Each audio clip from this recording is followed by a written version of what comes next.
अस्सलाम वालेकुम। आज मैं आपसे सादुर रहमान बन के बात करूँगा, ना कि डकी भाई। मैं नहीं चाहता कि कोई ये सोचे कि इस वीडियो का मकसद जो मेरे पे FIR हुई है उसकी कोई जस्टिफिकेशन है।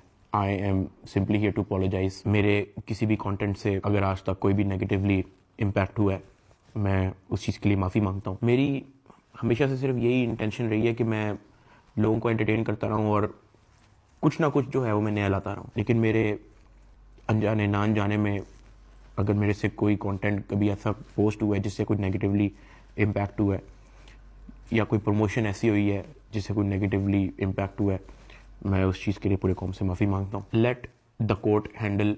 मैं लीगली इस मैटर को एंड तक देखूँगा। मैं कोर्ट्स के साथ पूरी तरह कोऑपरेट करने को रेडी हूँ और कर रहा हूँ। मैं इदारे के साथ पूरी तरह कोऑपरेट करूँगा और जो भी जज साहब मेरे केस का फ़ैसला लेंगे मैं वो कबूल करूँगा। मेरा और मेरी फैमिली का जो 3.5 माह का एक्सपीरियंस है सिर्फ वो बताने आया हूँ। 16 अगस्त 2025 को जब मैं सो के उठता हूँ तो मैं बड़ा एक्साइटेड होता हूँ, क्योंकि हमने अपने दोस्त वगैरह मेहमान बुलाए होते हैं, हमने अपने घर में दावत रखी होती है, मेरे सब दोस्त आते हैं, बड़ा इंजॉय करते हैं, हम खाना शाना खाते हैं, गपशप लगाते हैं, मेहमान चले जाते हैं। उसके बाद मैं और रूब पैकिंग में लग जाते हैं, क्योंकि हमें मलेशियन गवर्नमेंट का एक इवेंट है, उधर से इनवाइट आया होता है कि डकी भाई आप आए, हमारे लिए कुछ वीडियोस वगैरह बनाए। पूरे पाकिस्तान से उन्होंने एक मेल और एक फीमेल को चुना है, जिसके अंदर मेल में उन्होंने मुझे चुना है। बाकी कंट्रीज से भी उन्होंने एक मेल एक फीमेल इनवाइट किए हुए थे और मैं बड़ा एक्साइटेड था कि पूरे पाकिस्तान के अंदर से उन्होंने एक बंदा चूज़ करना है और उन्होंने मुझे चुना। मैं बड़ा ऑनर फील कर रहा। हमने बड़ी जल्दबाजी में पैकिंग की, क्योंकि मेहमान आए होते हैं, हमें टाइम नहीं मिलता, और मुझे नहीं पता था कि जब हम पैकिंग करके अपने घर से निकलेंगे तो मेरी ज़िंदगी का सबसे मुश्किल वक्त शुरू हो जाएगा। मेरे वहमो गुमान में भी नहीं था कि मेरे साथ क्या होने जा रहा है। हम जब पैकिंग करके सामान गाड़ी में रखते हैं, गाड़ी हमारी एयरपोर्ट की तरफ चल पड़ती है। एयरपोर्ट पहुंचते हैं, हम सामान अपना अनलोड करते हैं। रात के 9 बजे के करीब हमारी फ्लाइट होती है। हम काउंटर पे जाते हैं और हमें अपना बोर्डिंग पास मिल जाता है। उसके बाद जहाँ पे इमिग्रेशन होनी होती है, जहाँ पे आपके पासपोर्ट पे एग्जिट स्टैंप लगती है, हम जब वहाँ पे पहुँचते हैं तो वो मेरे से पूछते हैं कि आप पे कोई FIR तो नहीं है। मैंने कहा नहीं। कहता आपका साइबर क्राइम में कोई इशू है क्या? मैंने कहा नहीं। कहते आप हमारे साथ आ जाएं। मैं और अरूब एक दूसरे की तरफ देखते हैं कि ये क्या हो गया। हम किसी को ऑन टाइम ज़्यादा इन्फॉर्म ही नहीं कर पाते हैं। मैंने ज़िया को सिर्फ मैसेज कर दिया है कि ये इस तरह से इशू हो गया है, तो शायद हम फ्लाई ना कर पाएं, तो आप प्लीज़ गाड़ी जो है वो एयरपोर्ट ले आओ और हमें यहाँ से पिक कर लो। हमें लगा कि शायद हमें बस सिर्फ फ्लाई नहीं करने देंगे और हम घर जा सकेंगे। 5-10 मिनट के बाद इमिग्रेशन वाले हमसे हमारे मोबाइल ले लेते हैं, कहते हैं कि इसको एयरप्लेन मोड पर लगा दें, और अरूब की तरफ वो इशारा करते हैं कि अगर आप जाना चाह रही हैं मलेशिया तो आप जा सकती हैं।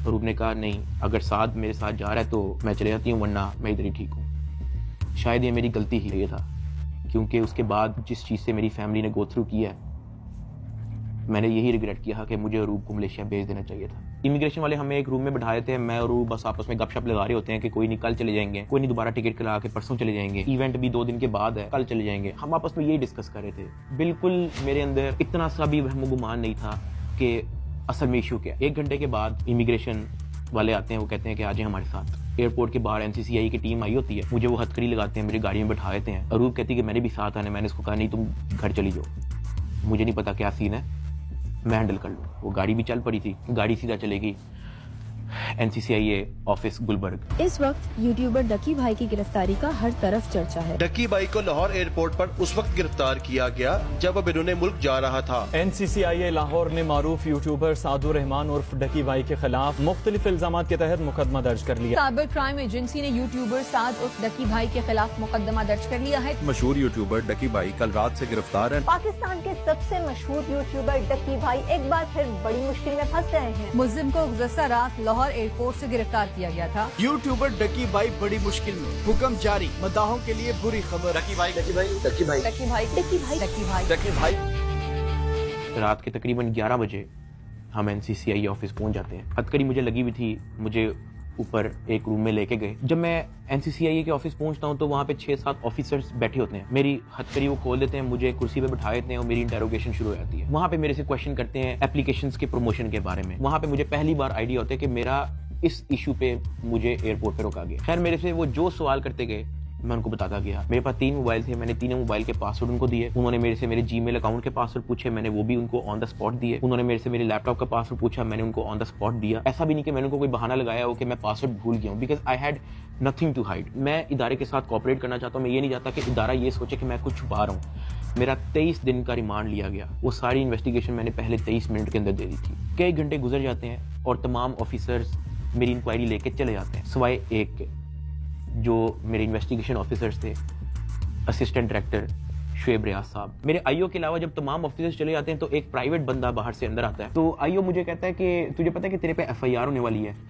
मैंने कहा यार मुझे थोड़ा सा एक्सप्लेन कर दें कि मेरे पे केस क्या है और क्या एफआईआर है और मैंने किया क्या है। तो जो प्राइवेट बंदा है जो बाद में आया था ना, वो कहता कि यार तेरे बहुत बड़े मामला आते हैं, तेरा बहुत बड़ा मैटर है, तेरे पीछे ISI है, तेरे पीछे MI है, तेरे पीछे क्या क्या एजेंसी है। कहता तुझे पता ही नहीं है कि तूने क्या किया। तो वो मेरे पे ये इंप्रेशन डाला कि हर इदारा जो है वो मेरे पीछे पड़ गया। साथ ही कहता कि लेकिन अगर आप हमारे साथ कोऑपरेट करेंगे तो हम आपके साथ कोऑपरेट करेंगे। मेरा तो काम ही कोई नहीं है। मैं सुबह उठता हूँ, फैमिली को टाइम दिया, बेगम को टाइम दिया, एक आधे दोस्त को टाइम दिया, जाके व्लॉग वगैरह बना लिया, घर आए, सो गए, दैट्स इट। इसके अलावा मेरी लाइफ में कुछ है ही। मेरे माइंड में 100 सवाल आना शुरू हो गए, लेकिन मेरे पास जवाब किसी का नहीं था। खैर उन्होंने मेरे पे FIR दे दी, मुझे हवालात में बंद कर दिया। मैंने जिंदगी में कभी हवालात नहीं देखी थी।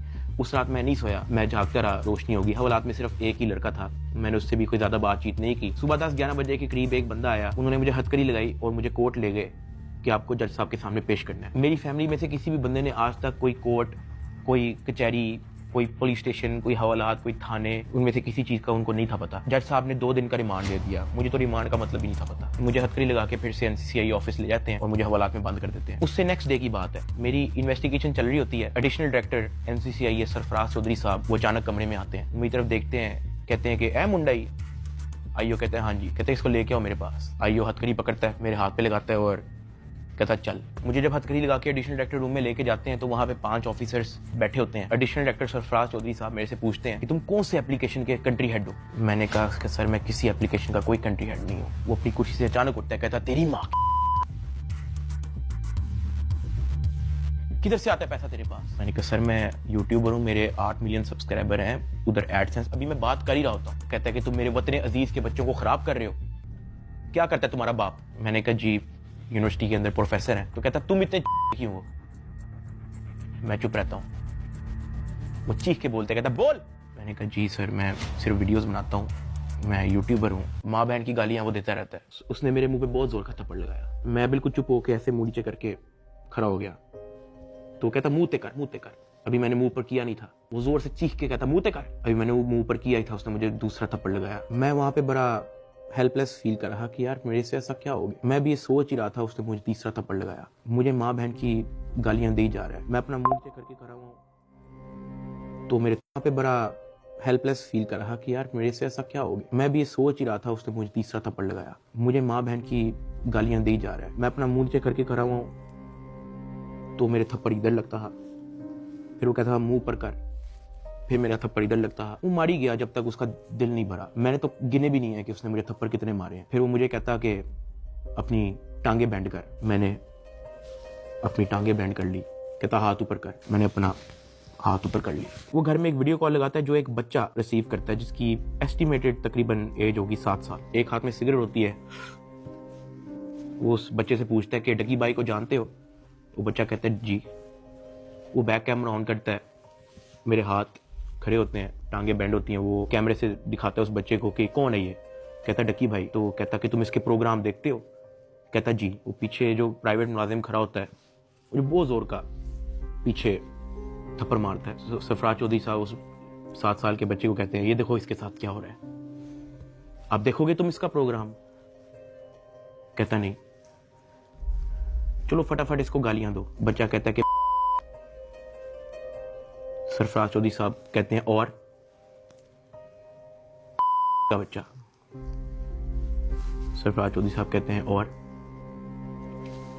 का बच्चा। थप्पड़ वो मारी जा रहा होता है पीछे। वो वीडियो कॉल पे उस बच्चे को दिखा रहा होता है कि ये तुम इसके प्रोग्राम देखते हो और ये मैं क्या बताऊं यार। खैर मैं तब बड़ा हेल्पलेस होता हूँ। मैं समझ नहीं आती कि मैं क्या करूं और किस तरह इससे निकलूं। मैंने क्या किया ऐसा। खैर वो सरफराज चौधरी कहता है कि इसको ले जाओ, इसकी तरीके से तफ्तीश करो।